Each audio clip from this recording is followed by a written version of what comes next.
Hi guys, welcome to my Gameweek 13 team selection video. As you can see on screen, Chilwell has a very serious injury, and that will be a major talking point in this video. Obviously, we'll go through the other players that are predicted to be doubts or whether they're actually out already, and then we'll get into my transfer targets and then my team selection. But first, let's start with my Gameweek 12 review. So, as you can see here, my game week 12 did not go very well. Somehow I managed to drop from 113k to 140k, even with 70 points. So it's a really tough week.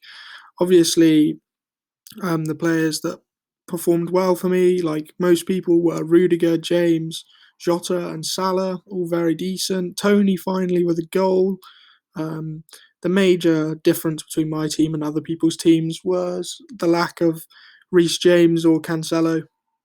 If I'd had Reece James instead of Diaz in there, or if I'd had Cancelo instead of Diaz, then obviously I would have been on a massive green arrow. So that's a bit disappointing. Obviously, Foden coming off before 60 minutes. We'll talk about him and whether he's going to be fit for this weekend in a minute.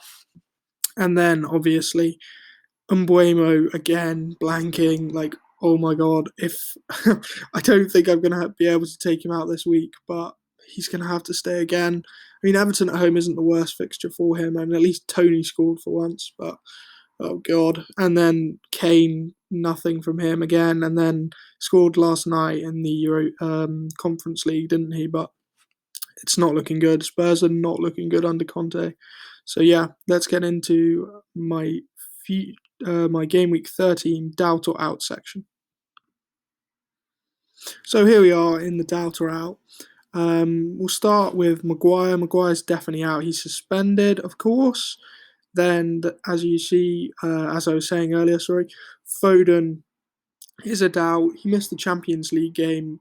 He came off. We all thought that he came off against Everton because Pep was resting him for the Champions League, but it turns out he actually brought him off because the knock they were concerned about the knock getting worse. So he came off, and then Grealish still hasn't featured this side of the international break. So potentially, City could be without Foden and Grealish again. So that makes me think that if there's any doubt about Grealish, then if Foden's fit, then they'll play him, in my opinion. But I don't know. We'll have to see what Pep says in the press conference. In terms of the Liverpool boys, Bobby's still not back, and Jota should be fine. He made the bench for the Porto game, so hopefully Jota will be available. I assume he will be. It was good to get a rest midweek. And then in terms of Chelsea, Kai Havertz is expected to miss the game with a knock. And then Chilwell's obviously going to be out until, I believe people are saying, New Year at the moment. So if you have him in your team, then obviously he's a must-sell. Like maybe you could bench him this week if you've already made an early transfer or something, and you've got bench cover. So just to avoid taking a -4. But he's got to go at some point. I believe he misses 9 game weeks between now, and that's like the best case scenario, I believe, back by New Year's. So yeah, Chilwell's got to go, and I'll get onto his replacements in the next section.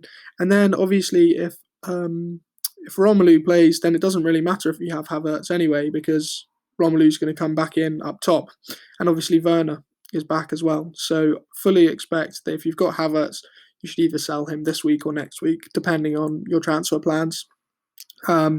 The obvious one would be probably to go to Jota or Foden, but obviously with them being slight doubts, that's a bit tough for you. So maybe wait and hear the press conferences before you make your move. But I fully expect Jota to start for Liverpool at the weekend. So let's get into the transfer target section. This is obviously not for me because I already have a couple of these players, but this is for people who are in the position of having Chilwell.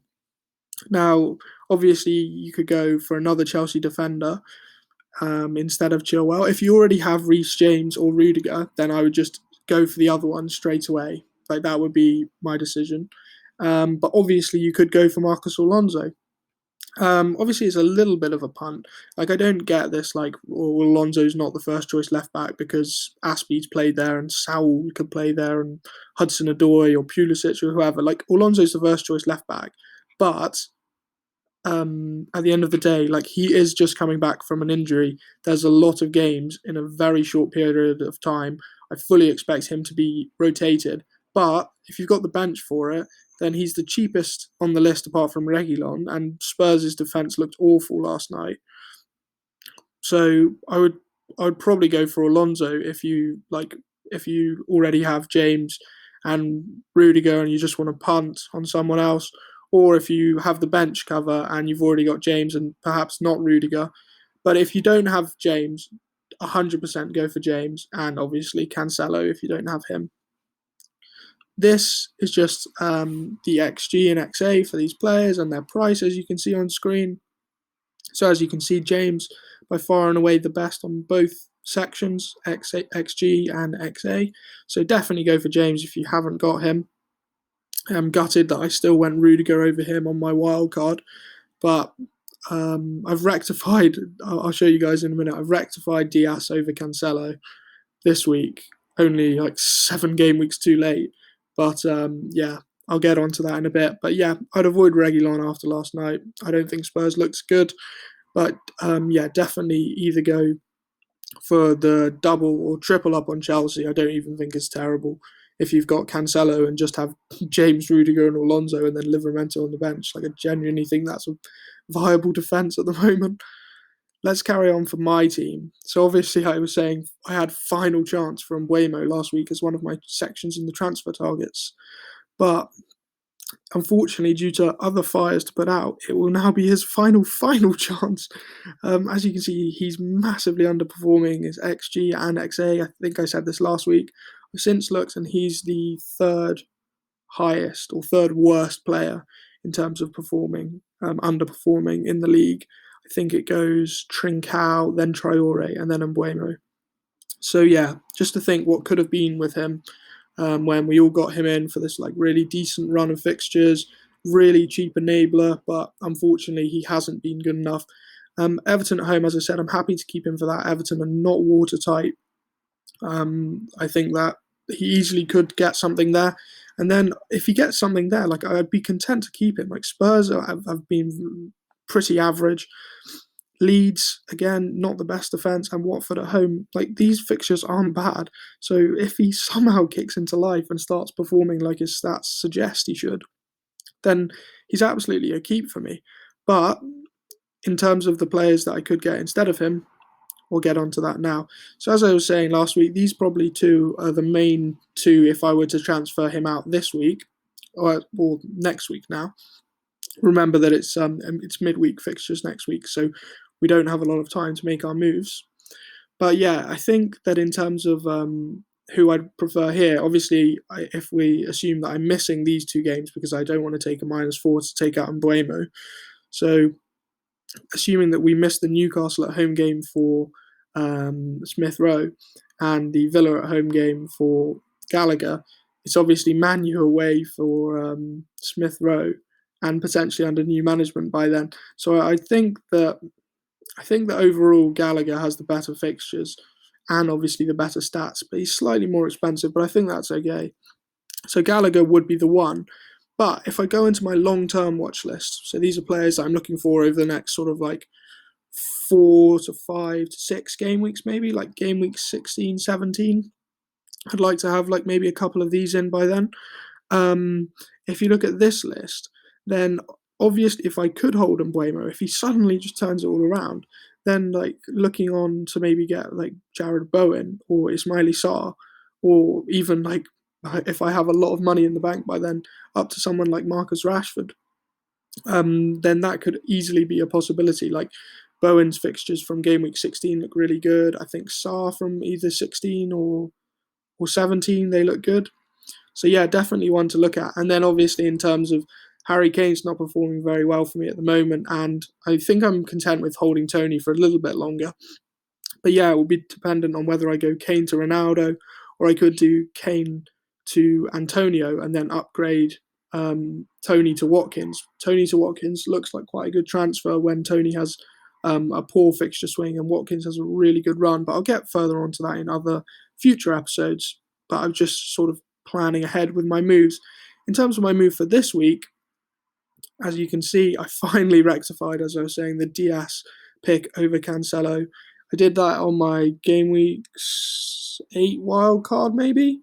So what's that, 5 game weeks? Or maybe I got Diaz early. I have a feeling I maybe got him in game week 5. So yeah, the 5 to 7 game weeks of having the wrong guy. Diaz obviously has been rotated twice. Cancelo has played every single game. And in terms of Cancelo going forward, if people are saying like, oh, surely he's bound to have a rest if he didn't have a rest, I had a look. I had quite a deep dive into it.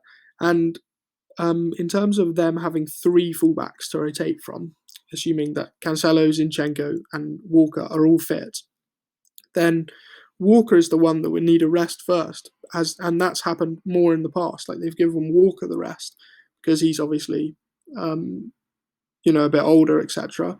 So he struggles more.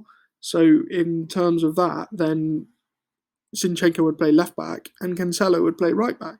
And then obviously midweek in the Champions League, Zinchenko played in midfield. So I just can't see Cancelo being rotated at the moment.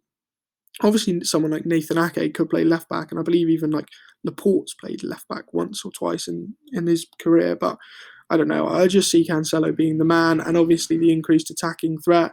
I'll bite the bullet. I'll accept I was wrong. I thought I was going Diaz for like assured starts, but that has not been the case. So I will take the L on that one. And with my tail between my legs, I've transferred Diaz out and Cancelo in. I shouldn't bore you with captaincy this week for too long. I think Salah again is the absolute standout. Southampton at home, like Liverpool looks so good this season. I think they've broken a record for, I think it's 17 games, scoring 2 goals or more in all competitions. I think that's a record. I don't know, but obviously they put 4 past Arsenal. Then they beat Porto decisively. What about that Thiago goal as well? What a finish! And of course Salah scored. He didn't actually have his best game, but like always, he just pops out of nowhere and scored. So yeah, just for that sort of potential. I mean, if I don't have Vardy this week, but if you have Vardy, I don't think he's a terrible differential option to go away from the crowd. Obviously, everyone will captain Salah again pretty much this week. Like, fully expect like 180, 190% EO at most ranks. But then, obviously, Kane is another one. Burnley away. I don't think that's the best fixture for him. I think Son would be better at Burnley away because I don't think Burnley will sit back. To be fair, I don't know about the Kane one. I'm debating whether I'll even captain Kane over Salah for the upcoming weeks. Like, Salah has, even when Kane has Norwich at home and Salah has Wolves away, like I've probably just captain Salah. I don't know. I'd have to see a lot from Kane by then to change it. But yeah, let's get into my team for this week. This is how it looks at the moment. Pretty happy with it. Gaeta, Villa at home. Villa maybe could have a bit of a turnaround. Obviously, they beat Brighton 2-0. Ollie Watkins and Target are both on my watch list. So hopefully Gaeta can keep a clean sheet. In terms of like how Gaeta did, he did better than Sanchez, obviously, and Ramsdale last week. So even though like he didn't do brilliantly, like he didn't get a clean sheet, at least he got some save points, etc. So yeah. Then we got White, hopefully like not too shell shocked from the 4-0 against Liverpool, and hopefully they can keep a clean sheet versus Newcastle. West Ham at home for the Man City boys. Hopefully Foden plays. I don't have a lot of bench cover, is the problem with this team at the moment. I have a lot of money in the bank, but I keep having fires to put out in my main team, so I don't have enough transfers to even consider the bench. Hopefully I get a chance to rectify that in a few weeks' time. Rudiger versus Man U, you never know. Clean sheet, decent off corners. Man U are pretty poor defensively at the moment. Set pieces, etc. I think they were the worst in the league last season off set pieces, or maybe like second worst to Leeds. And then obviously the Liverpool triple up versus Southampton. Hopefully that goes really well. Double Brentford once again. versus Everton at home this time. Hoping for at least one return from the two of them. I would take that. And then obviously, finally, maybe Harry Kane could do something. But let me know if you guys, let me know what your guys' transfers are. Let me know if you've got any benching headaches, etc. I've seen quite a few benching headaches this week with people like benching Rafinha, and I don't even know if he'll play, to be fair, but like benching Rafinha or benching other players who are decent. And then I've seen a few like questionable ones, like starting Livramento Liverpool away. Like I know he's good, and like potentially if Robertson plays, like he hasn't been on the best form, and Livramento could get something going forward. But still, I think that like if you're benching like Rafinha or Tony or Mbuemo or someone and playing Livramento, I think that's pretty questionable. I know people have been burned in the past by benching Livramento, but I just don't think it's one of those weeks. So yeah, good luck everyone for game week 13. Give the video a like if you enjoyed it. Comment if you've got any questions, or at me on Twitter, FPL Fredster. And yeah, subscribe if you want regular notifications for my weekly upload. Thank you very much for watching. Hope you have a good week. Bye.